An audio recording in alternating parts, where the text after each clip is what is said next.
Coronavirus, la pandemia. ¿Cuáles son los síntomas? ¿Cómo se transmite? ¿Qué puedo hacer para protegerme y prevenir la propagación de la enfermedad? Nuevo padecimiento que ha encendido las alarmas de los sistemas de salud. Coronavirus, la pandemia.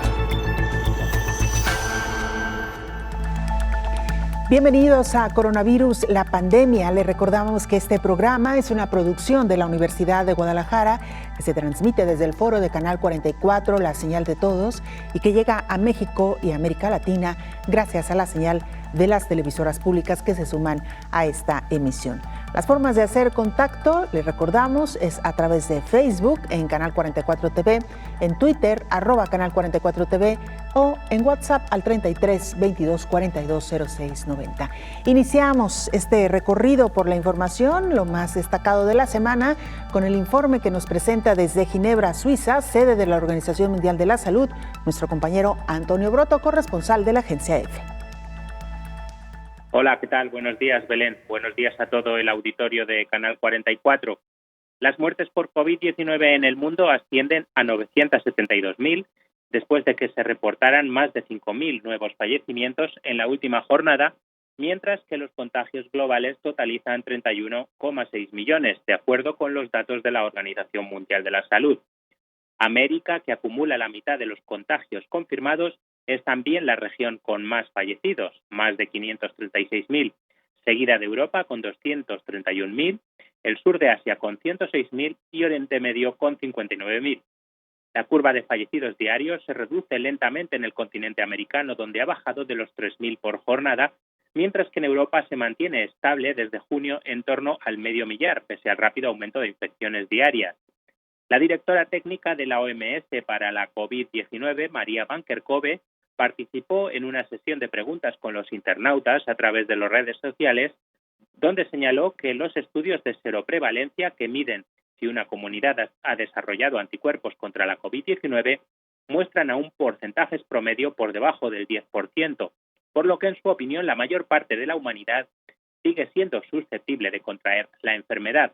Van Kerkhove aclaró que existen cientos de estos estudios con resultados muy diferentes, por lo que es difícil llegar a conclusiones categóricas, pero en principio muestran que más del 90% de los sujetos siguen sin anticuerpos.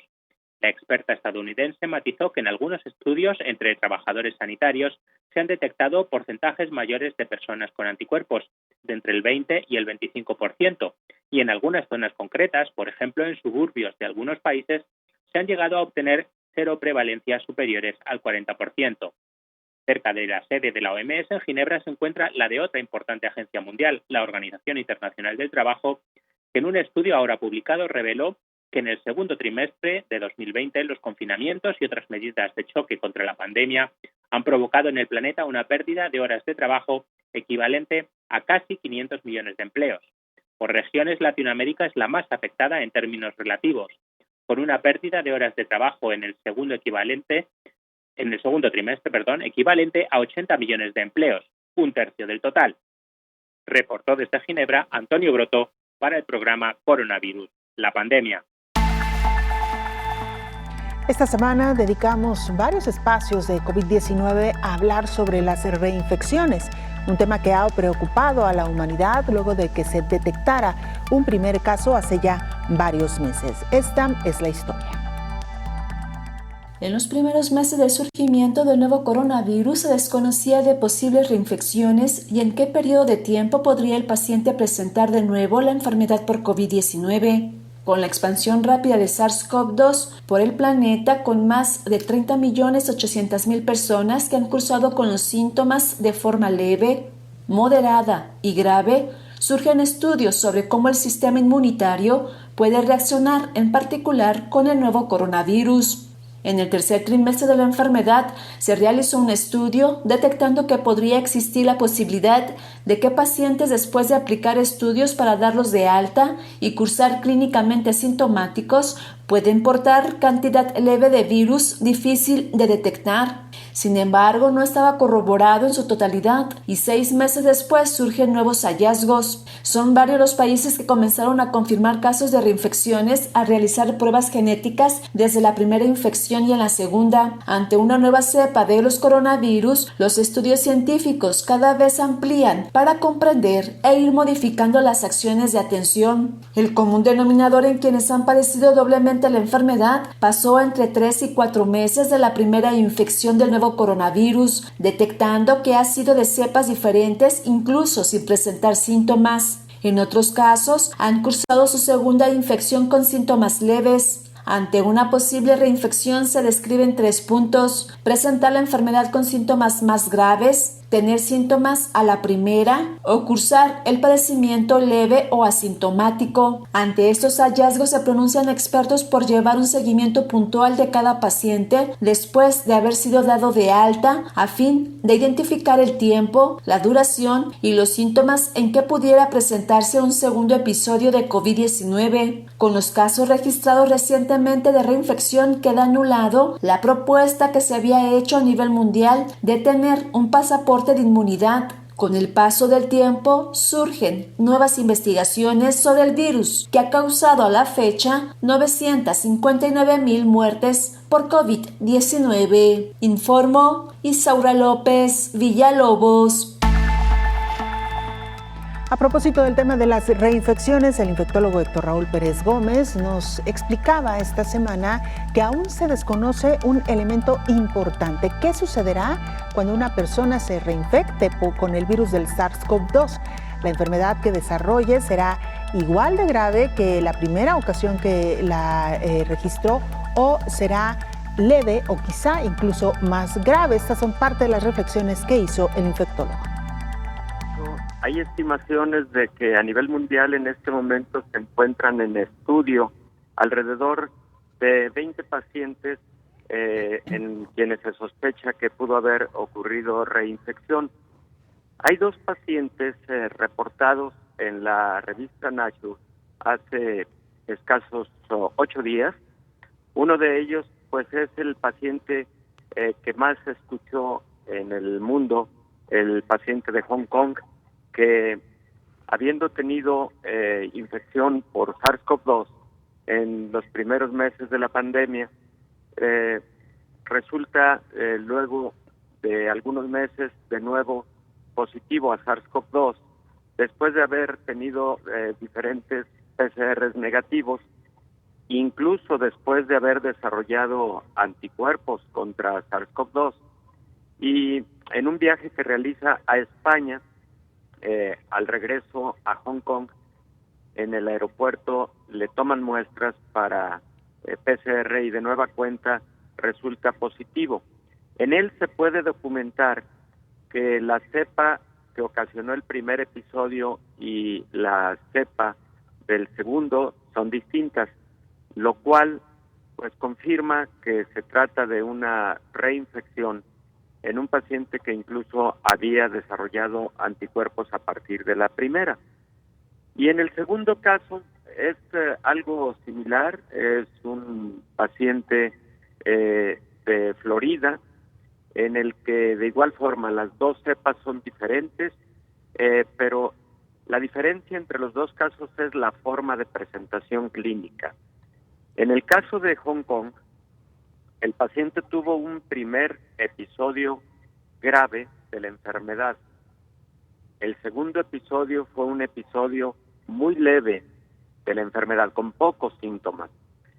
Cuando supimos del primer caso y de la manera en la que se presentó clínicamente, tuvimos de alguna manera la tranquilidad de que posiblemente la inmunidad generada durante el primer episodio haya sido responsable de que el segundo episodio fuera un caso leve y que la inmunidad haya tenido entonces que ver con este segundo episodio ya leve de la enfermedad.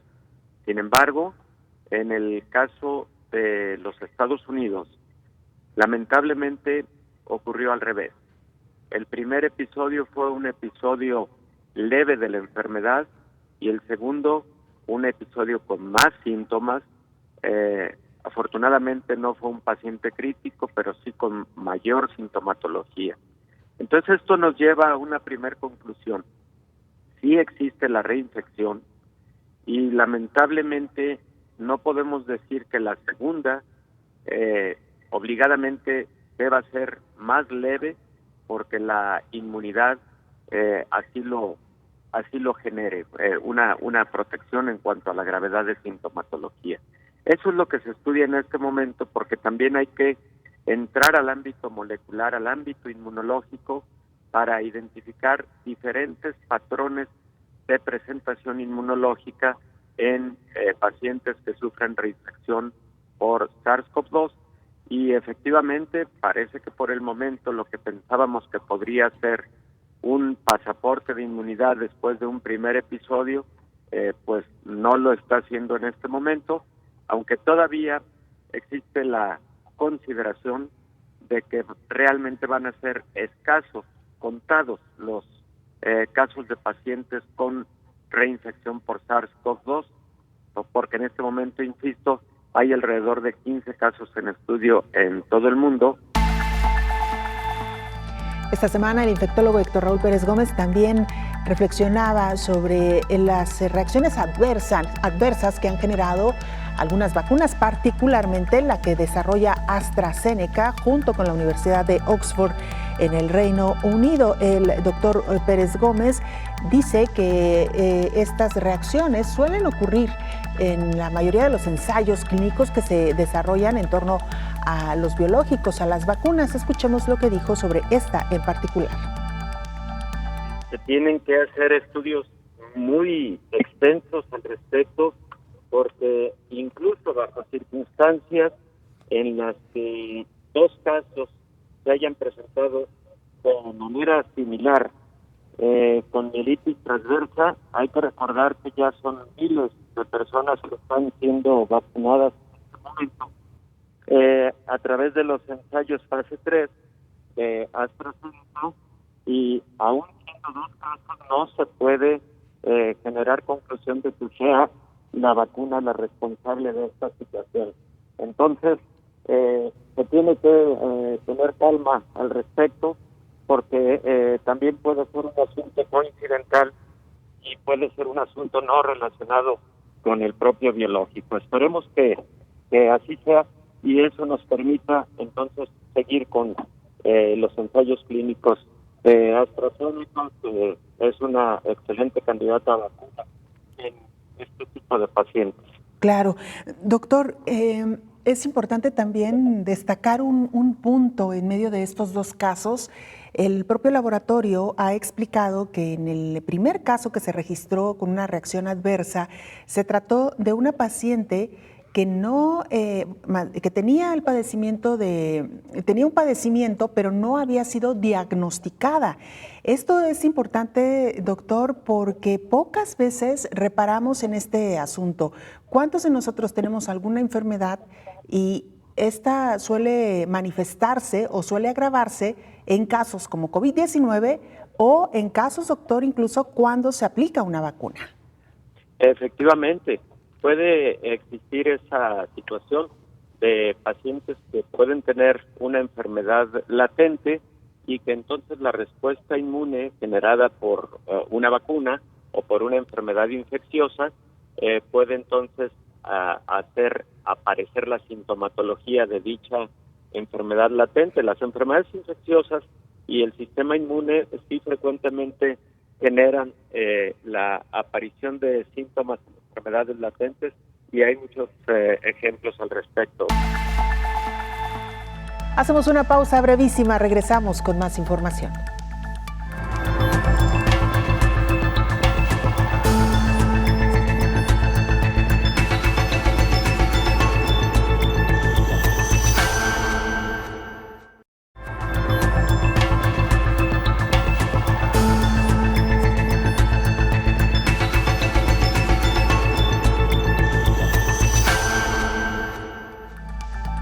La sombra de la reinfección por SARS-CoV-2 mantienen alerta de nueva cuenta a los sistemas de salud en el mundo. En Panamá también se investigan 4 posibles casos de reinfección de la COVID-19, informó el director del Instituto Conmemorativo Gorgas, Juan Miguel Pascal. El especialista explicó que actualmente se encuentran realizando los estudios pertinentes para determinar si los casos reportados están presentando reinfección o no por el virus de la enfermedad del coronavirus. Explica Pascal que la dificultad para corroborar que hubo reinfección o no radica en que primero la persona tiene que haber sido positivo por PCR, segundo, debe haber tenido una PCR negativa en un periodo de tiempo y hay que esperar más de 30 días para ver si nuevamente esa persona tuvo sintomatología. Hacerle otra PCR y esas 2 pruebas, la primera y la segunda, hay que secuenciarlas. PCR es la prueba de referencia que permite detectar el virus. Los expertos consideran que las reinfecciones no son necesariamente graves, ya que los infectados desarrollan una respuesta inmunitaria a medida que sus cuerpos luchan contra el virus, pero todavía no está claro qué tan fuerte es esta protección o inmunidad o cuánto tiempo dura. Lo que los virólogos de todo el mundo tratan de determinar ahora es cuánto puede durar esa inmunidad para la COVID-19. Mientras en México, la Dirección General de Epidemiología aseguró que luego de darse a conocer algunos casos de reinfección en Asia y Europa, se comenzaron a estudiar las posibilidades de una segunda infección del virus SARS-CoV-2. La dependencia advirtió que las personas que lograron recuperarse, pero que se mueven dentro de la localidad donde aún circula el virus, son propensas a contraer una segunda infección, informó Rocío López Fonseca. Y mira, a propósito de los casos de reinfección, recordemos que fue un habitante, un ciudadano de Hong Kong, el primero en ser reportado como el primer caso de reinfección en el mundo. Es precisamente desde ahí donde nos reporta Víctor Escribano, corresponsal de la agencia EFE.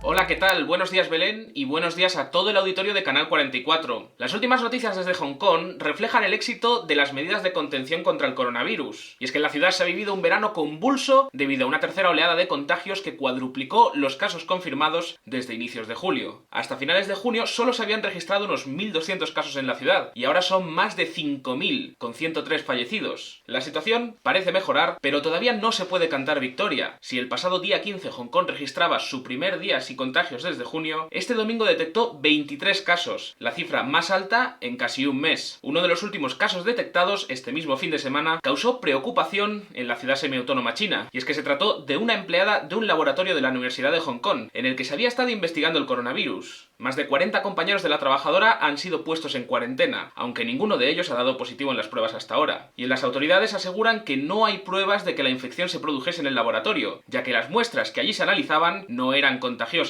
Esta noticia se suma a otra que sí que causó impacto a nivel mundial, la del primer caso documentado de reinfección por COVID-19 en el mundo. Se trata de un hongkonés de 33 años que se curó del virus en abril, pero que a principios de agosto volvió a dar positivo en las pruebas tras regresar de un viaje por España. Los investigadores descartaron que fuese un portador persistente del virus cuando descubrieron que las secuencias genéticas del virus que contrajo el hombre en abril y en agosto eran claramente distintas. Esta noticia podría suponer un revés para quienes están basando su estrategia contra la pandemia en la supuesta inmunidad obtenida tras pasar la enfermedad. Los investigadores recuerdan que los niveles de anticuerpos de algunos pacientes decrecen pasados unos meses y recomiendan a quienes se recuperan de la enfermedad que sigan llevando mascarillas y respetando la distancia social. Reportó desde Hong Kong Víctor Escribano para el programa Coronavirus la Pandemia.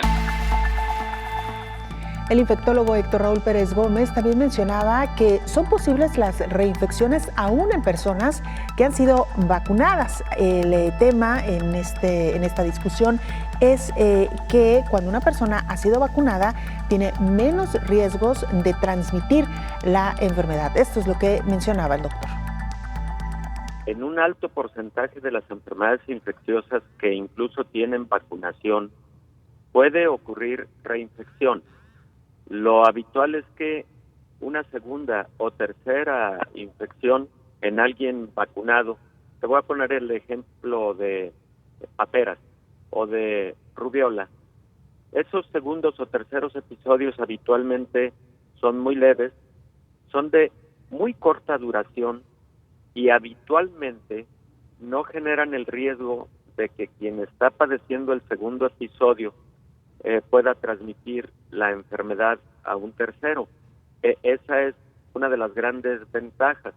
Entonces no podemos decir que una vacuna para cualquier enfermedad infecciosa genere o evite al 100% que una persona se pueda reinfectar. Lo que sí es una reinfección, habitualmente es leve, de muy corta duración, y habitualmente es sin riesgo de transmisión de esa enfermedad a un tercer paciente, y esa es una gran ventaja de la vacunación. La inmunidad, Belén, es de dos tipos. Una inmunidad conocida como innata, la tenemos la mayor parte de las personas y, digamos, es la primer línea de defensa contra algún patógeno infeccioso. La segunda inmunidad es la que conocemos como adquirida o inmunidad especializada, y esta inmunidad especializada tiene que ver con la formación no solo de anticuerpos específicos contra el patógeno en cuestión, sino también el desarrollo de células del sistema inmune que tienen memoria, de tal suerte que cuando vuelve a haber contacto con el patógeno, inmediatamente reaparece esa inmunidad de memoria para la formación rápida de anticuerpos por parte de los linfocitos B, que son las células encargadas de producirlos, y también la aparición de los linfocitos T, que son las células de memoria que por excelencia actúan tanto generando mayor formación de anticuerpos por parte de los linfocitos B, y también avisándole a otras células que producen citocinas para que actúen de forma inmediata. Entonces, la inmunidad adaptativa o especializada puede ser de diferente intensidad en las enfermedades infecciosas, y precisamente por ese motivo es que en algunas de ellas las vacunas pueden tener corta duración y se requieren entonces revacunaciones un año después, o en ocasiones 5 años después, en lo que conocemos como boosters o refuerzos. Y en algunas otras enfermedades infecciosas, un solo episodio puede generar inmunidad a lo largo de la vida, o incluso una o dos vacunas pueden generar inmunidad para el resto de la vida. Tiene que ver con la intensidad de la inmunidad adaptativa, que es la inmunidad especializada contra un patógeno en específico. A eso se debe básicamente, Belén, y eso es lo que no sabemos en este momento, cómo se va a comportar con SARS-CoV-2. Si va a ser una inmunidad adaptativa cuya capacidad sea de largo alcance, o si haya necesidad de estar utilizando vacunas cada año o cada 3 años. Eso es lo que se va a responder precisamente también con estos ensayos clínicos de las vacunas que están en curso. O incluso con más frecuencia, ¿no, doctor? Algunas podrían ser hasta quizá 2 dosis en un mismo año. Por supuesto. Lo dices perfectamente bien, Belén. Hay vacunas y las madres saben perfectamente bien que algunas se tienen que administrar, por ejemplo, el día de hoy, el día 0, y al mes se tiene que poner una segunda dosis, a los 6 meses otra más, y en ocasiones al año un refuerzo. Efectivamente, Belén, puede llegar a ocurrir. Lo que parece en este momento es que algunas están requiriendo 2 dosis con separación de un mes una de la otra, pero hay otras como la de AstraZeneca que parecen ser eficaces con una sola dosis.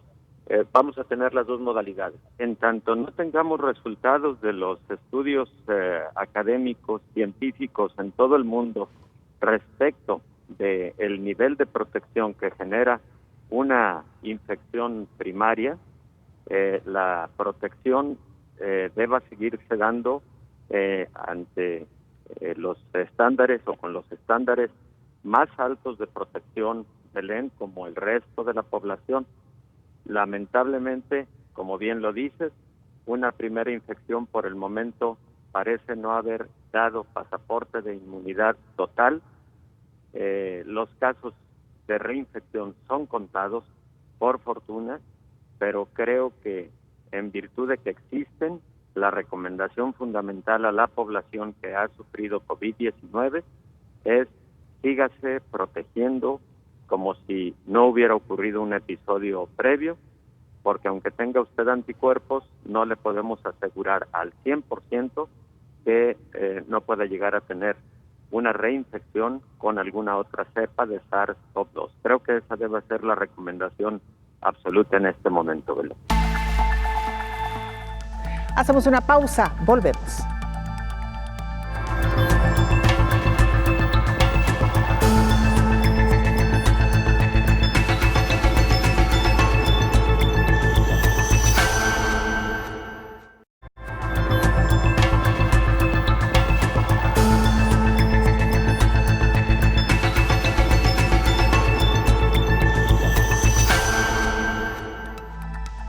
Otro de los grandes retos que plantea hoy por hoy la pandemia de COVID-19 tiene que ver con el eventual regreso a las aulas, a los colegios, a los espacios físicos donde se imparte la educación a niños y adolescentes. La prueba es hoy por hoy para varios países que incluso han tenido que cerrar algunos grupos ante brotes o casos detectados al interior de las aulas.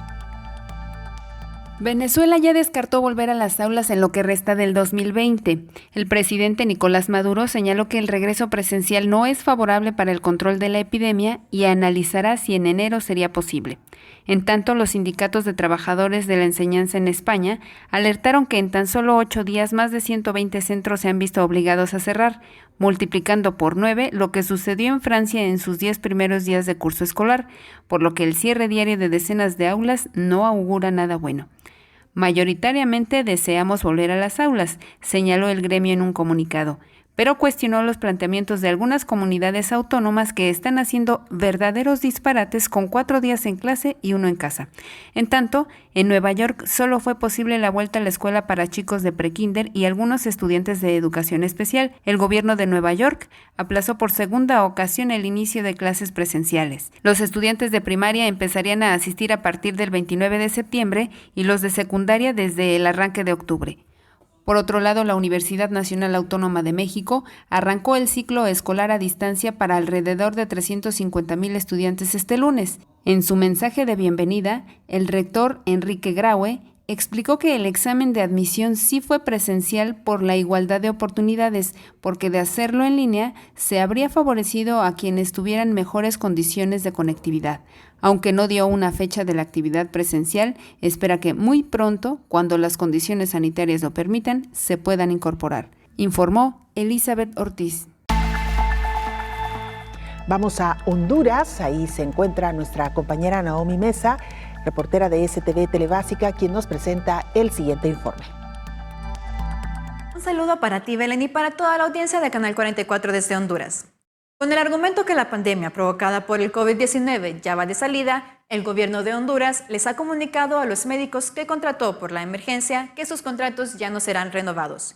Se les dijo que a partir de este 21 de septiembre su contrato temporal finalizaba y no se les renovaría debido a que las autoridades aseguran que no existe ya la necesidad institucional de requerir sus servicios, debido a la disminución de la cantidad de pacientes con sospechas o confirmados de COVID-19 que requieren atención médica, determinado mediante dictamen técnico emitido por la Dirección Médica Nacional del Instituto Hondureño de Seguridad Social. Sin embargo, médicos afirman que las cifras están aumentando nuevamente y se espera un rebrote que se tiene previsto para mediados de octubre, por lo que es necesario mantener a todo el personal médico necesario listo para cuando esto suceda. El transporte público, que reanudó sus labores la semana pasada con un 20% de sus unidades, este lunes 21 de septiembre se prepara para sus labores ya con el 100% de sus unidades, para atender a la población. Con el fin de beneficiar la reapertura económica en el país, esta semana también se inicia la circulación segmentada con el cambio a 2 dígitos por día. El país continúa en fase 1 de reapertura económica, pero se espera reabrir gradualmente el total de la economía, siempre recordando a la población que deben seguir las medidas de bioseguridad y no bajar la guardia ante la pandemia que sigue presente en nuestro país, ya que hasta la fecha se reporta que se han sobrepasado los 71.600 casos positivos. Los recuperados son más de 22.000 personas, lamentando la pérdida de más de 2.100 compatriotas. De igual manera, el toque de queda sigue activo hasta el 4 de octubre. La aprobación de la nueva ley electoral se retomará esta semana con la discusión de los artículos transitorios del dictamen como parte de los acercamientos sostenidos en los últimos días por las fuerzas políticas del país. Este lunes se tenía previsto una reunión entre los líderes de las bancadas de Libertad y Refundación Libre, Partido Nacional y Partido Liberal para ultimar detalles. El Censo Nacional Electoral Provisional debe estar concluido el 30 de noviembre de 2020 y ser entregado por el CNE en formato electrónico. Sin embargo, para garantizar el derecho universal de la ciudadanía a ejercer el sufragio en las elecciones primarias de 2021, el CNE aprobará un mecanismo para que los ciudadanos que no aparezcan en los listados definitivos del censo puedan votar verificando su huella dactilar electrónicamente y registrándose en un listado especial, según se consigna en los artículos transitorios del proyecto de ley. Nuevamente les recordamos a los hondureños y a los países afectados que por su seguridad y la de nuestras familias sigan las medidas de bioseguridad y que lo mejor es quedarse en casa. Para Coronavirus la Pandemia informó Naomi Mesa de STV Telebásica. El infectólogo Héctor Raúl Pérez Gómez nos explicaba por qué es importante garantizar que el regreso a clases será lo mayor o con las medidas de seguridad que puedan reducir el riesgo de contagios. Mencionaba también que algunos países han reabierto de forma prematura estos espacios, lo cual ha pasado ya algunas facturas. No ha habido un cierre generalizado, pero sí de lugares, provincias en donde se ha advertido que el incremento de la transmisión comunitaria podría estar relacionado con el regreso a actividades escolares de manera presencial.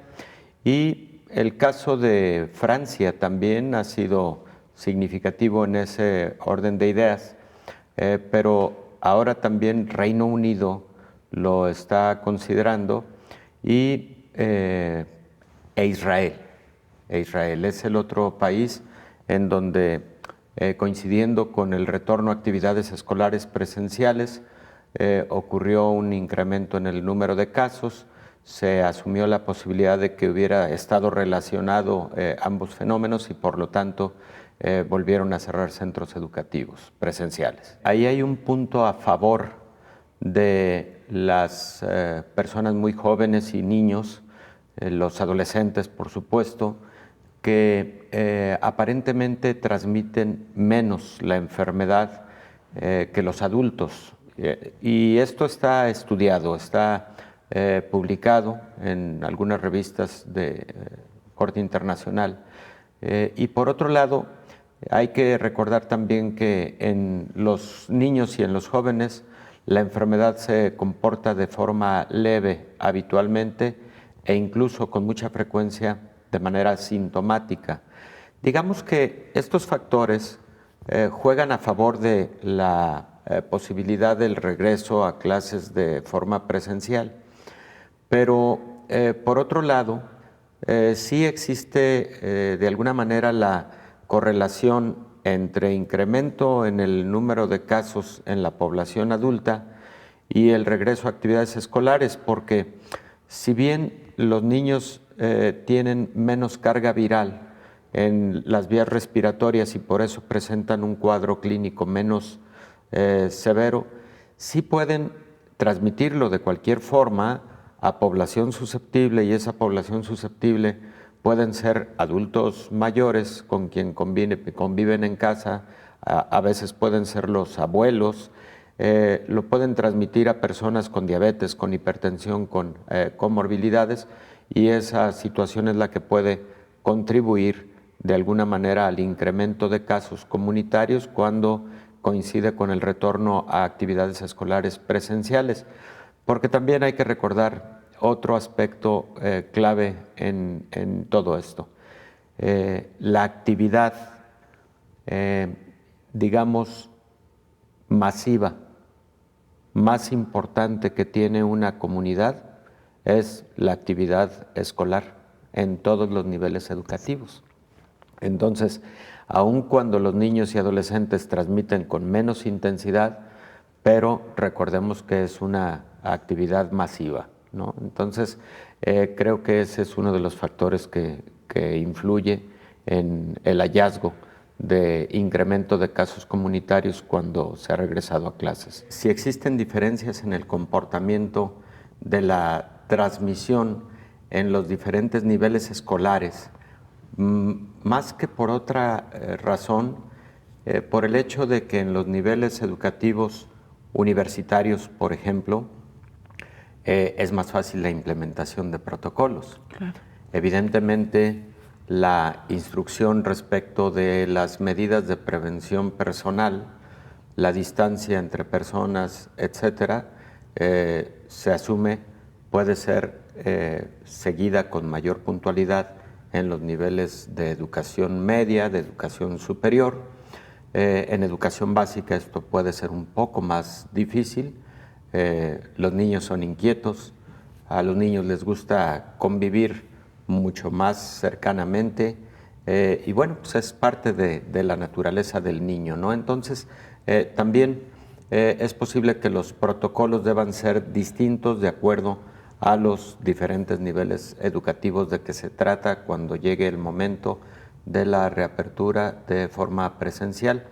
Pero sí lo más importante es que las autoridades logren identificar muy bien el momento ideal, porque si lo hacen anticipadamente se corren mucho los riesgos que ha corrido España, Francia, Israel, Gran Bretaña, etcétera. Y eso creo que no es lo que queremos, no lo quiere nadie. Dar el paso firme, con mucha seguridad, evitando la transmisión de la enfermedad, pero también con ello generando certidumbre respecto del seguimiento de las actividades como tal escolares, porque de suyo ya ha sido muy truncado la evolución de todo el ciclo escolar o los casi dos ciclos escolares que ya han transcurrido a lo largo del año, y eso pues no conviene estarlo fraccionando por esos momentos de incertidumbre que se viven y que obligan luego a cerrar de nueva cuenta de forma presencial. Respecto de que 1/3 de la población escolar mundial no ha tenido acceso a sus actividades escolares por la falta de tecnología de la información, le hace computadora, acceso a internet, o a otras vías remotas de transmisión de la información, de la educación. Y eso pues pone de manifiesto la inequidad que existe a nivel mundial respecto de el acceso a las tecnologías de la información. Algo en lo que se debe trabajar intensamente en todo el mundo, porque incluso al interior de cada país existen esas diferencias. No tengo el dato exacto del porcentaje, por ejemplo, en Latinoamérica o en África, en la India, etcétera, pero el hablar de 1/3 de la población escolar de forma global es un número significativo, 33%, que en todo caso tendrían un rezago educativo importante cuando se ha tratado de continuar la educación en línea a través de plataformas virtuales, ¿no? Vamos a nuestra última pausa, regresamos con mucho más de coronavirus, la pandemia.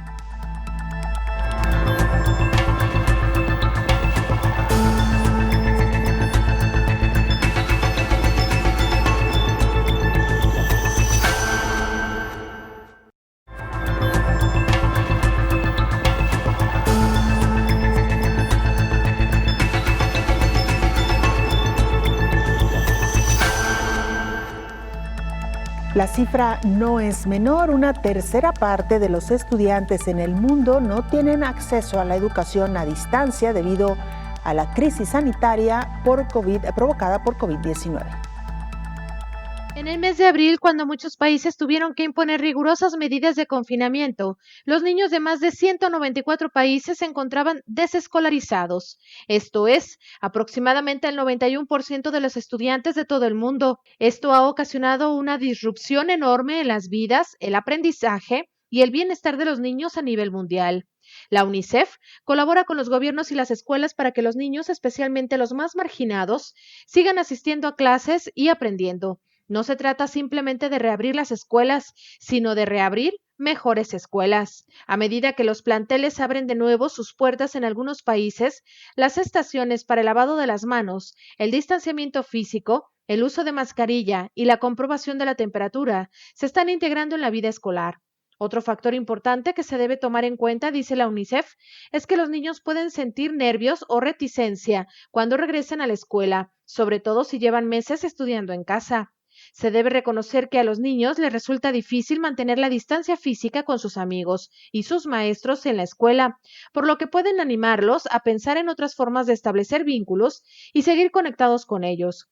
Aunque se observa un lento aumento en el número de niños que vuelven a las aulas, más de 1.000 millones de estudiantes todavía no asisten a ellas debido al cierre de las escuelas. No obstante, más de 105 de un total de 134 países que han cerrado escuelas han anunciado una fecha para reabrirlas. 59 de esos 105 países ya han reabierto los planteles o esperan abrirlos pronto, informó Rocío López Fonseca. El infectólogo Héctor Raúl Pérez Gómez advierte que la población infantil comienza ya a reportar problemas de salud mental y manifestaciones somáticas tras el confinamiento atribuido a la pandemia de COVID-19. De hecho, Belén, hay algunos estudios publicados, algunos de ellos incluso en población infantil de Wuhan, la ciudad primer epicentro de la enfermedad, en donde a 22 días de confinamiento generalizado, hasta el 30% de los niños presentaron signos y síntomas de ansiedad y depresión en diferente grado. Hasta el 10% de quienes tuvieron manifestaciones de ansiedad, de estrés o de depresión, tuvieron síntomas o manifestaciones psicosomáticas. Y esas manifestaciones psicosomáticas incluyeron trastornos gastrointestinales, incluyeron dolor de cabeza en algunos pequeños y, por supuesto, la sensación de opresión en algunos momentos, lo cual afectó directamente su estado de salud. Hay otros estudios en países europeos que básicamente señalan hallazgos similares en porcentajes también muy parecidos. No conozco todavía de algunos estudios que pudieran haberse llevado a cabo en Latinoamérica, pero creo que valdría la pena explorarlo.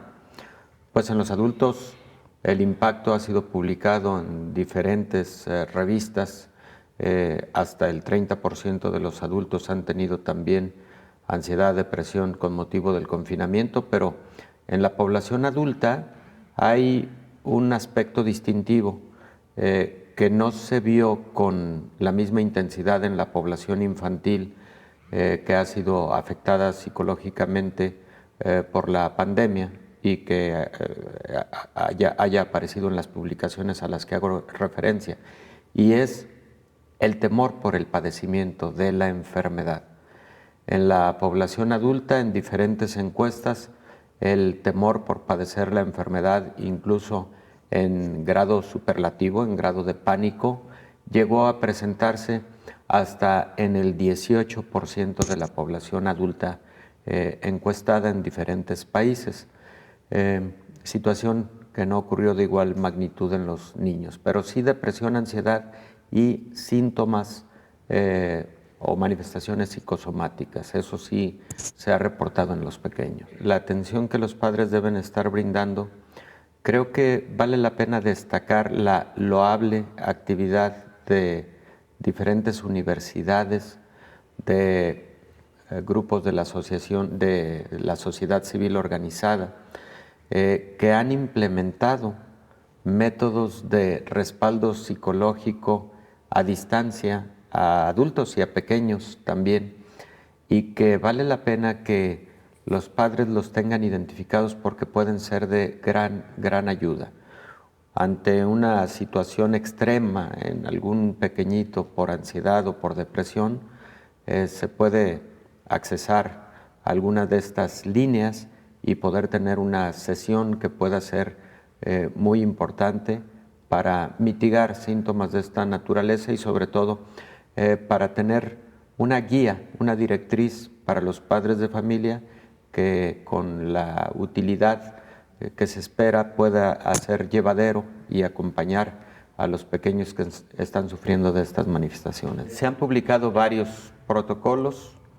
Uno de los protocolos que a mí me ha llamado la atención, particularmente por lo completo que identifico de las medidas sugeridas para el retorno a actividades presenciales en las escuelas, es el que publican los Centros para Control de Enfermedades y Prevención de Atlanta en los Estados Unidos. Ellos sugieren, número uno, establecer dentro de las actividades curriculares toda una instrucción para los alumnos, para los padres de familia y para los docentes con relación a COVID-19. Es decir, que conozcamos la enfermedad con detalle, sus formas de transmisión, sus formas de prevención, etc. A partir de ahí. Número 2, con esta información se puede asegurar que los padres de familia identifican con claridad algún síntoma que puede presentar el pequeño o el adolescente con propósitos de que no acuda a actividades escolares si se presenta alguna manifestación de esta naturaleza, sabiendo de antemano que un porcentaje de estos niños y jóvenes pueden ser asintomáticos. Tercero, la identificación de mismas manifestaciones clínicas entre otros miembros de la familia, lo que debe llevar a la decisión con mucha disciplina de que el niño o el adolescente no acuda a actividades escolares si algún integrante de la familia se encuentra enfermo o con síntomas sugestivos de COVID. Es decir, que la prevención de la enfermedad en las escuelas empieza en la casa. Cuarto, evidentemente, todo lo relacionado a los filtros sanitarios de ingreso a los centros escolares. La toma de la temperatura, 3 preguntas básicas al llegar, al ingresar, y por supuesto el lavado de manos no solo al ingreso, sino frecuente durante la jornada escolar. 5, el identificar las áreas del centro escolar que estuvieran subutilizadas para que al implementarlas en esta nueva modalidad puedan brindar espacios más amplios en donde se asegure la distancia entre persona y persona, que debe ser de 2 metros por lo menos. Frecuentemente en las escuelas puede haber áreas deportivas, etcétera. Esas que son al aire libre o semiabiertas pueden ser muy útiles porque en esos espacios el riesgo de transmisión es menor y entonces podrían implementarse actividades también de instrucción escolar y no solo deportivas en ese tipo de espacios, sin dejar de utilizarlos para las actividades deportivas y de actividad física. Otro de los aspectos es lo que llaman los Centros para Control de Enfermedades como la estrategia de división por cohortes. ¿Qué significa esto? Es lo que llaman grupos burbujas, que no exista intercambio de alumnos en diferentes grupos para que de esa manera puedas mantener una vigilancia epidemiológica, un seguimiento y en caso de que se presentara algún paciente, algún niño con COVID, algún adolescente, se pueda hacer un adecuado rastreo epidemiológico, los grupos burbuja. Y el siguiente aspecto es el muestreo, por lo menos aleatorio, lo que tú decías, Belén, que en Alemania se implementó de manera muy general, qué bueno que así fuera posible, pero para estar realizando por lo menos pruebas de anticuerpos a la población estudiantil y por supuesto docente, y con eso identificar si está ocurriendo un alto nivel de transmisión de la enfermedad. Esos son, me faltó un último, Belén, las autoridades escolares, ya sea del plantel o de el nivel escolar de que se trate, deberán tener una ruta de comunicación fundamental con la autoridad sanitaria de la región, de la ciudad, del condado, etcétera, para que se implementen medidas inmediatas ante un brote epidémico escolar de COVID-19. Esas son las medidas, digamos, generales que deben tener los protocolos para un regreso a clases más seguro de manera presencial. Pero el más importante de todos, hacerlo en el momento ideal, de acuerdo a cómo se esté comportando la curva epidémica o pandémica en la zona de que se trate. De esta manera llegamos al final de este espacio. Muchas gracias por habernos acompañado. Le invitamos para que nos sintonice en la siguiente emisión de Coronavirus, la pandemia. Hasta entonces. Coronavirus, la pandemia.